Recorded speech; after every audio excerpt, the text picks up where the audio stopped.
Good morning बच्चों। Test 2 में level 2 पे 26 नंबर क्वेश्चन है।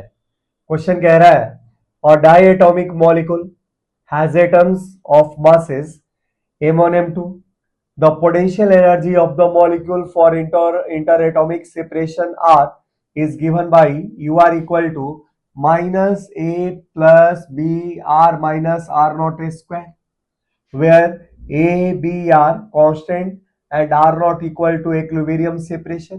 r naught पे वो इक्विलिब्रियम में है ना, r naught सेपरेशन पे वो दो एटम इक्विलिब्रियम में है।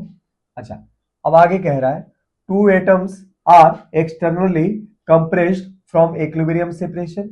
r naught सेपरेशन में शुरू में है और वहां से उनको कंप्रेस किया जाता है। अब ऐसी स्थिति में two atoms are externally compressed from equilibrium separation, find frequency of oscillation of the molecule।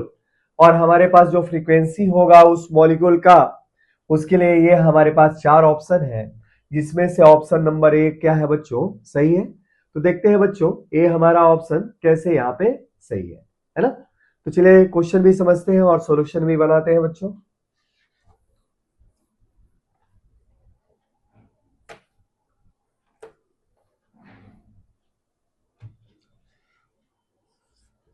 Solution देखिए, दो मॉलिक्यूल, कोई भी एक मॉलिक्यूल है उसमें दो एटम है।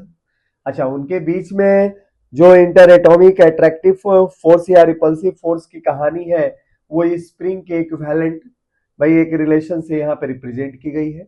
मान लो दोनों ही मॉलिक्यूल एक स्प्रिंग की से क्या है ऐसे जुड़े हैं और स्प्रिंग का जो फोर्स है वो इस प्रकार की पोटेंशियल एनर्जी के साथ रिलेटेड है। अच्छा, अब ऐसी स्थिति में शुरू में वो इक्विलिब्रियम सेपरेशन में है ना। मान लो शुरू में से equilibrium separation r naught distance पे है, फिर वहां से उनको कंप्रेस कर दिया गया, छोड़ दिया गया, तो ये मॉलिक्यूल्स इस मॉलिक्यूल में एटम्स क्या होंगे, ओसिलेट होंगे। और इस ओसिलेशन के दौरान उनकी फ्रीक्वेंसी क्या रही होगी ओसिलेशन की, ये आपको क्वेश्चन में निकालना है। ठीक है बच्चों। अच्छा, जब ऐसे क्वेश्चन आए कि जिसमें एक स्प्रिंग के साथ दो मासेज उसके दो एंड से जुड़े होना, तो दोनों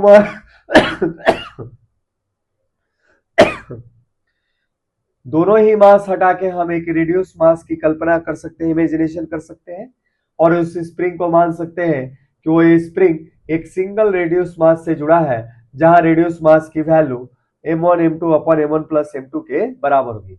अर्थात कि इस प्रकार का कनेक्शन, इस प्रकार के कनेक्शन के इक्विवेलेंट एज्यूम किया जा सकता है ना। तो आप देखते हैं यहाँ पे बच्चों, given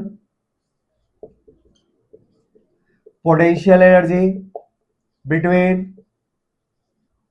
to atoms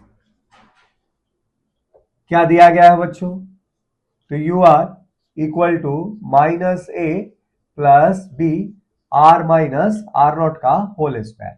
are separation पे ये से इन दो एटम से बने मॉलिक्यूल के पास इतनी पोटेंशियल एनर्जी के लिए हमारे पास एक एक्सप्रेशन है बच्चों।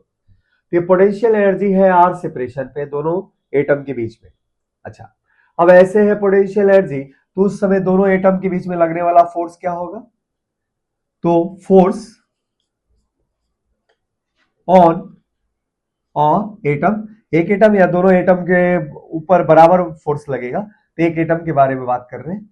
फोर्स ऑन एन एटम, एक एटम पे फोर्स कितना लगेगा, तो ये हो जाएगा बच्चों क्या, force equal to minus d U by d r. होता क्या है बच्चों, पोटेंशियल एनर्जी का जब पोजीशन के अनुसार कोई फंक्शन दिया हो, तो उसको जब पोजीशन के रिस्पेक्ट में डिफरेंशिएट करेंगे तो D U by d are दिखाता है क्या, उस पोटेंशियल एनर्जी के साथ जुड़ा हुआ इंटरनल कंजर्वेटिव फोर्स। तो दोनों एटम के बीच में जो लगने वाला कंजर्वेटिव फोर्स है या एक एटम पे लगने वाला जो कंजर्वेटिव फोर्स है उसकी वैल्यू ये होगी बच्चों, ये होगा minus d U by d are. अच्छा, इसको अगर डिफरेंशिएट करेंगे तो ये कांस्टेंट है, जीरो हो जाएगा, और ये हो जाएगा क्या बच्चों, minus two b r minus r naught i into. अच्छा, अब यहां पे अगर हम करें आर माइनस आर नोट को एक बार डिफरेंशिएट, तो आर नोट कांस्टेंट है तो जीरो हो जाएगा, आर का वन हो जाएगा, इसलिए हमें डिफरेंशिएशन में ये वैल्यू आएगी। तो इसलिए हमारे पास फोर्स बिटवीन एटम्स क्या लगेगा बच्चों, माइनस टू बी है ना r माइनस आर नॉट और eight position are.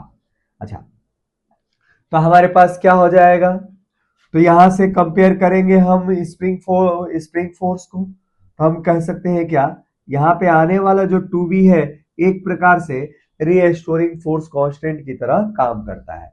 Here 2b equal to restoring force constant between atoms. Atoms के बीच में लगने वाला ये बच्चों रीस्टोरिंग फोर्स हो गया। ठीक है, अब रीस्टोरिंग फोर्स हो गया तो फिर हमारा काम तो हो गया भाई। किसी भी एक स्प्रिंग से कोई मास अगर जुड़ा हो, यहाँ रेडियस मास की हमने इमेजिनेशन की है, जहां म्यू की value m1 m2 upon m1 plus m2 है, तो हम जानते हैं किसी भी स्प्रिंग से अगर कोई मास जुड़ा हो तो उस दौरान उस स्प्रिंग का टाइम पीरियड ऑफ ऑसिलेशन क्या होता है, तो t equal to 2 pi under root m by k होता है ना। और फ्रीक्वेंसी क्या हो जाएगा, तो उसका इनवर्स क्या हो जाएगा, 1 बाई टाइम पीरियड क्या हो जाएगी, आपकी फ्रीक्वेंसी हो जाएगी। हमारे क्वेश्चन में क्या निकालना है, फ्रीक्वेंसी ऑफ ऑसिलेशन, और हमारे पास रीस्टोरिंग कांस्टेंट आ गया, रीस्टोरिंग फोर्स कांस्टेंट आ गया बच्चों।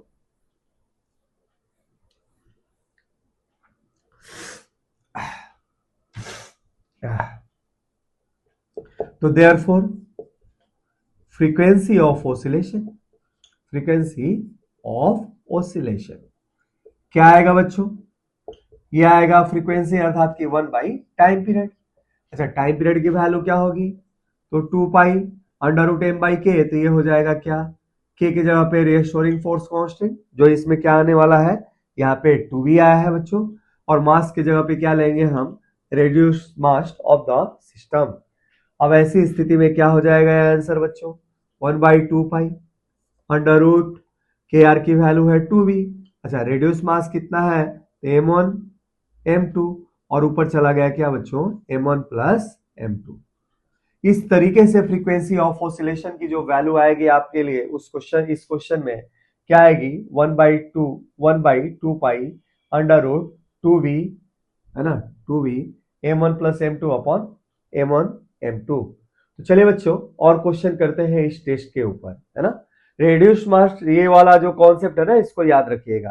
किसी स्प्रिंग से दो मास जुड़े हैं तो उन दोनों मास को हटा के केवल एक सिंगल मास की तरह रेड्यूस मास आप ले सकते हैं, जिसकी वैल्यू होगी m1 m2 upon m1 plus m2।